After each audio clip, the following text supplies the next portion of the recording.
This is ChangeMakers with Katie Gore, finding the right solutions for the affordable housing community.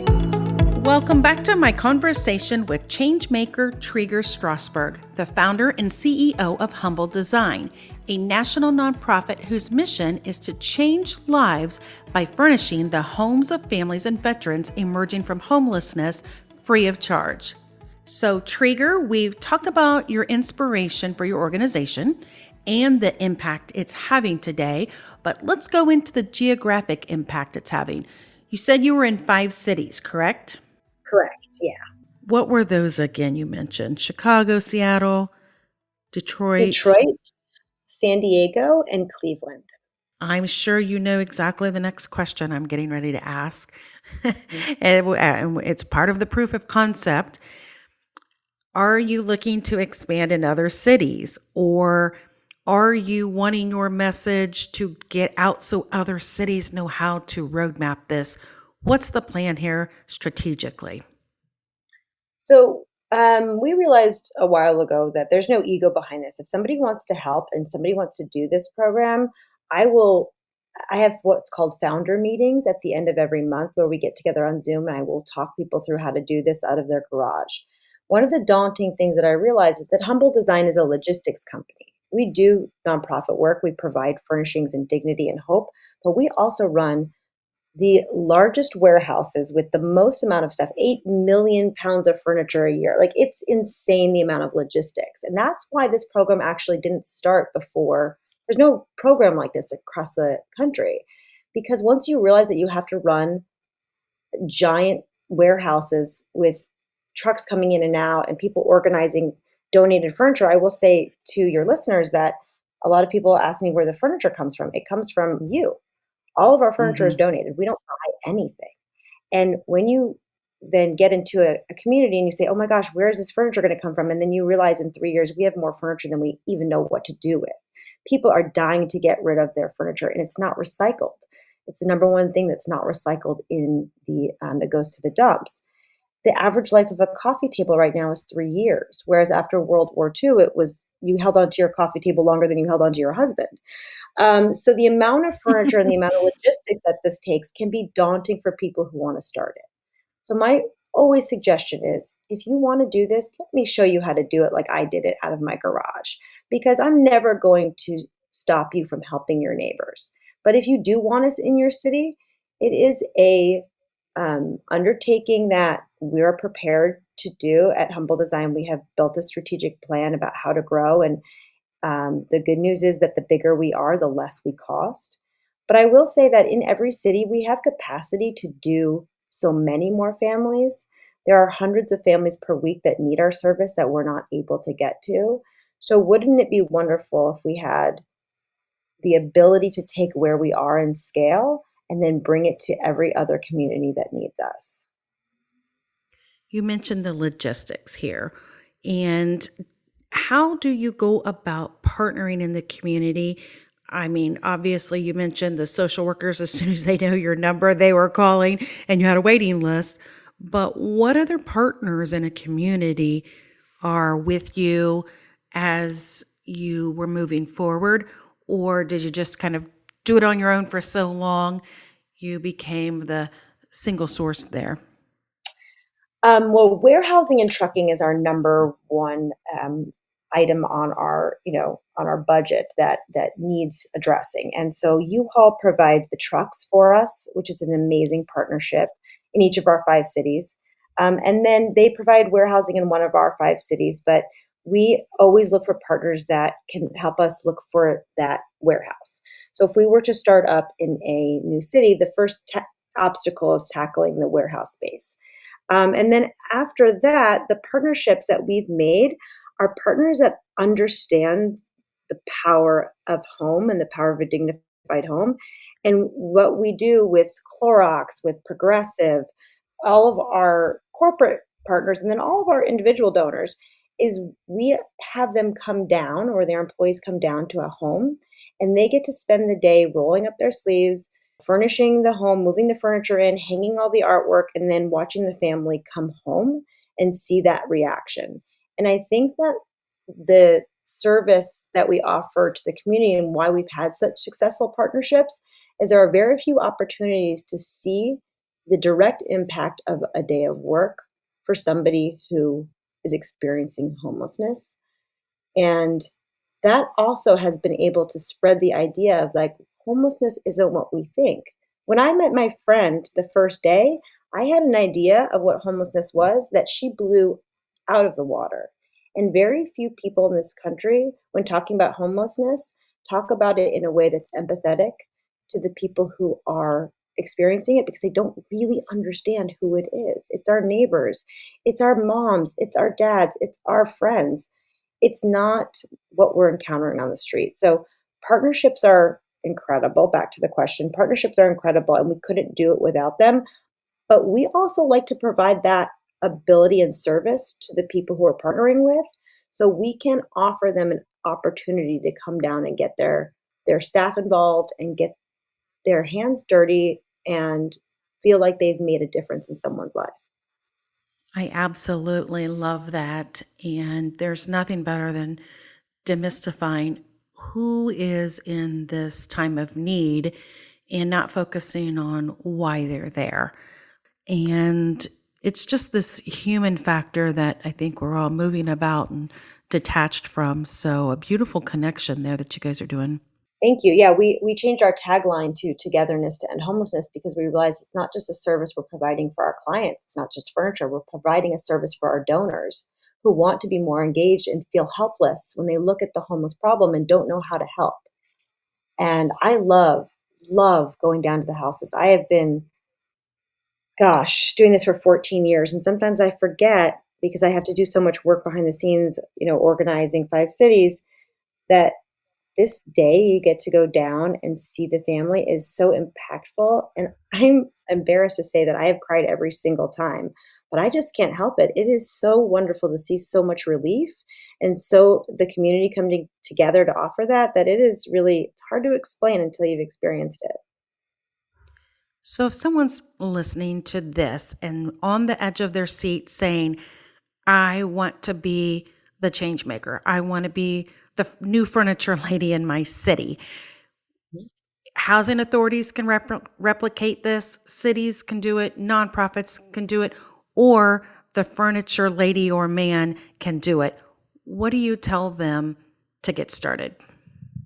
So on my, monthly roundup meetings to everyone who's reached out, I say you can take two paths right now. But the first thing that you've done is that you've done the most important thing is that you've decided to take agency and ownership of this. You've decided to not wait for someone else to do it. You're on this call today because you want to help. So let me tell you how you can do that.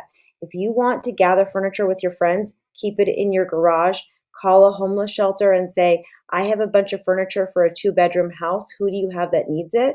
Bring your friends down and deliver it. That's an easy, very simple way to make a lasting impact on someone's life that they will never forget. So when we talk about growing it and making it large and replicating it in a large way, we also have that ability to say to cities or states or government institutions or foundations, here's a roadmap to how to do this. We can walk you through from the beginning to end, from getting a warehouse all the way through getting your client list organized. So that takes a financial commitment, but the beauty of humble is that it is humble in the way that you can do one, make a forever impact on someone's life, or you can do 100 and then actually create systemic change within your community. But there is a range all the way through 1 to 100 that you can still participate in, regardless of how much warehousing space you have. It's that you've decided to do this and make a difference in someone's life is the only real commitment we need. Now, I want to transition because one of the important things you mentioned was that your own sweat equity, your own investment, and you were quite humble when you described it. I want to read off a few of the awards that you would probably not bring up, but I want to read them off. There's been so speaking of awards, the ABC World News Person of the Week, Optimist Club's Ruby Award, Girl Scout of America One Tough Cookie Award and an Emmy nominated show based on your work called Welcome Home. This is amazing, and I know that you're going to highlight the individuals' lives changed, but I also want to give you recognition here too because of really how you started this and that you're creating such this wave. Reflect on this, and just talk to us what this means for you and your team. So, if you could see me now, I have a red face and I have my head in my hands. I'm very grateful to all of the recognition that we've received. I will say this: I am the I planted the seed, but there is no way that we would be here without so many hundreds of volunteers and our staff watering it every day and tending to it. And it feels garish to me when I list the awards because I'm standing on so many capable shoulders. Um, I have loved what I have done with my life, and it almost feels unfair. Um, Unfair to me that I got to do everything in my life that I wanted and then got to feel so fulfilled by it. I know people are struggling and I know it's really hard out there. And I am so grateful that I have been able to do this. I, my children and my husband were all involved in Humble, all my family members. And I have gotten so much joy and so much energy from this project that it almost feels overwhelming. I am forever changed every time I go down to a house. I am forever humbled by it. But I will say it won't end with me. If I walk away into the sunset tomorrow, this thing has picked up such a snowball of good of people along the way who find such honor in the mission and it connects so much with our mission that this is going to go forever. This is a movement now of people who believe in dignity and who believe in empathy for people who are feeling unseen. And we are teaching other organizations how to start with empathy and dignity and how to look at homelessness in a new way. And it's so much bigger than me. It feels silly that I have awards. I mean, you've been featured on the Rachel Ray Show, CNN, Today Show, you mentioned, New York Times, Inside Edition. It goes on and on and on. Even Maria Shriver, you were a guest on her show on Agents of Change. So this is fabulous. And I know you're deflecting, personally, but it's all part of the messaging and the impact and then the recognition that people don't have to have a team of 500 people trained to execute this. You did this and started it out of your garage, and then now can say over 8,000 people have been impacted.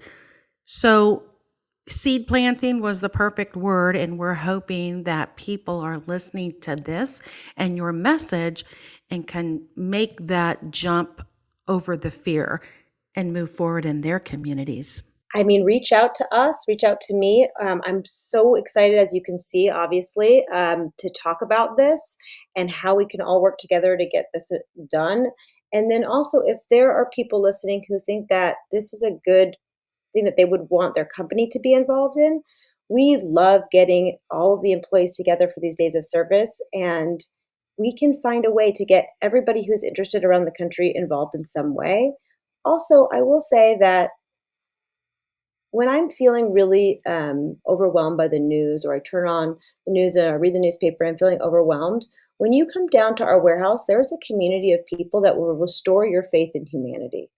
There is a group in a community that volunteer pretty regularly down there, and we are from all different backgrounds, all different politics, religions, communities. And I will say, we come together because we believe that we need to invest our time and energy into making the world a better place.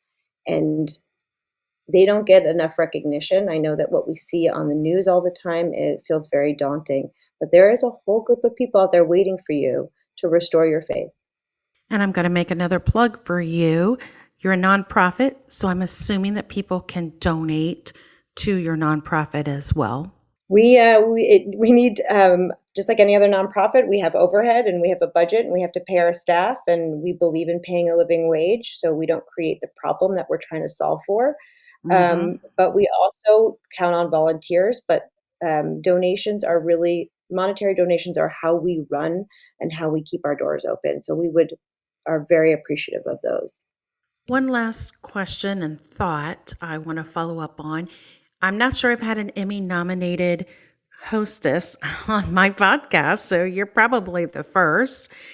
What was that like? And just maybe describe your show and what happens on your show. So, like I said, we video the family coming home who are comfortable with video. And so we have these 3-minute videos, and I encourage anybody to look at our social media. We have, 13 families a week. So we produce a lot of content. Well, people wanted to approach us about a TV show for years and years, and we just couldn't quite figure out how to make it happen. Finally, we got the pilot made, and we're like, oh, well, that'll go nowhere. It got picked up by the CW, and we did 26 episodes. My husband and I were the hosts. Now, I have never been a host of a TV show, nor has my husband, but it was so much fun. We did 26 episodes in I think 10 weeks. It was just a whirlwind. It was crazy. And it was the most fun I've ever had. We aired on the CW. Now we're on BYU TV. So if you go online on BYU TV, you can watch our show. It's called Welcome Home. And then we thought, oh, well, that was fun. That's interesting. That was a great season. And then we got nominated for 2 Emmys. I mean, first of all, let me just say, between us girls, going to the Emmys was amazing. It was so great. It was so much fun. I took my mom. It was bananas fun. But as kind of like this, I felt like this kid from El Cajon, from the East County of San Diego, kind of like walking in on somebody else's life. So probably one of the coolest moments of my life, getting to go to the Emmys. Also, no disappointment at all that we didn't win. I went up against Ellen. I had no expectations of winning an Emmy.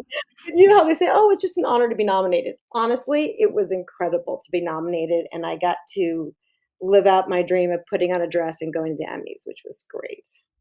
Well, I am clearly in awe, not just Volunteer of the Year in Michigan, but Emmy nominating.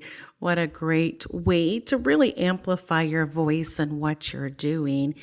One other thing I wanted to mention, we have a common connection with Rebecca at Better Life Bags in Detroit, and I couldn't close out without you mentioning what another person in Detroit who's making a difference. Do you want to give Rebecca a shout out?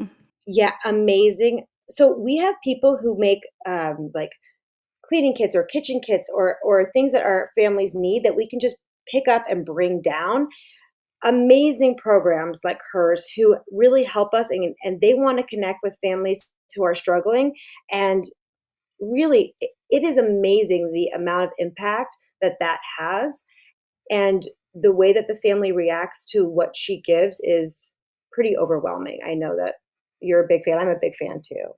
Well, you guys are doing great things in Detroit, and it's been a pleasure to have you on the podcast. And so I know this is such a great inclusion for all of our listeners who are in a complete different walk of life, so to speak. We're approaching affordable housing from another angle, or they're developers or they're compliance people, but this is really going to hit us and hopefully spur some action and other people donating and giving and maybe even creating new opportunities. So it has been a pleasure talking with Treger Strasberg, the founder and CEO of Humble Design. Thanks for listening to Changemakers with Katie Gore. To find out more about Katie, go to quadel.com. That's QUADEL.com. This has been a production of Forbes Books Radio.